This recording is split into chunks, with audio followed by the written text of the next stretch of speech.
Assalamualaikum warahmatullahi wabarakatuh. Perkenalkan, kami dari kelompok 2 yang beranggotakan saya Ahmad Najib Edimudin dengan NIM 2310611110055. Perkenalkan, nama saya Nirmala Atita Rusdiana dengan NIM 23106111120005. Perkenalkan, nama saya Muhammad Hafiz Salim dengan NIM 2310611110045.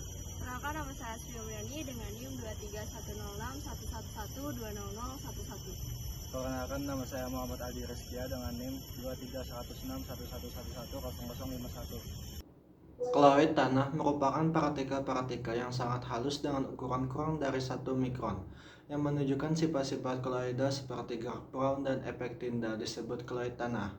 Koloid tanah memainkan peran penting dalam menentukan sifat fisik, kimia, dan biologi tanah. Selanjutnya yaitu cara koloid tanah dapat mempengaruhi ketersediaan unsur hara dan kesuburan tanah.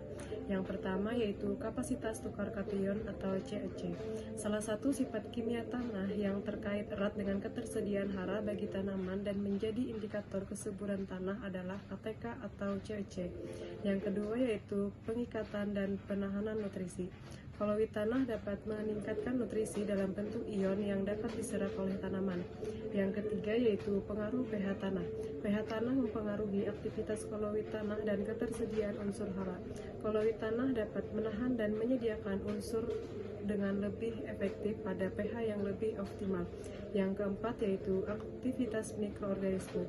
Koloid tanah juga mempengaruhi aktivitas mikroorganisme tanah yang penting untuk dekomposisi bahan organik dan penciptaan nutrisi yang tersedia bagi tanaman. Pengertian dari reaksi tanah. Reaksi tanah mencakup pada kemampuan tanah untuk menunjukkan sifat asam, netral, atau alkali. Bila di dalam tanah ditemukan ion H lebih banyak dibanding ion OH, maka disebut asam. Bila ion H sama dengan ion OH, maka disebut netral. Dan sebaliknya, apabila ion OH lebih banyak dibanding ion H, maka disebut alkali. Yang kedua, pengaruh reaksi tanah atau pH tanah dalam ketersediaan unsur hara dan kesuburan tanah, yaitu reaksi tanah atau pH tanah adalah ukuran dari jumlah ion hidrogen dalam larutan tanah. pH tanah yang ideal biasanya berkisar antara 6,5 hingga 7,5 karena pada kisaran ini sebagian besar unsur hara akan lebih mudah larut dalam air dan tersedia untuk diserap oleh tanaman.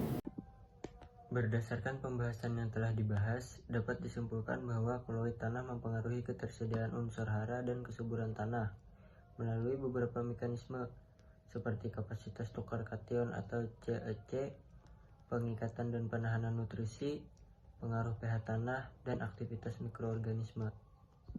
Sekian dari kami. Wassalamualaikum warahmatullahi wabarakatuh.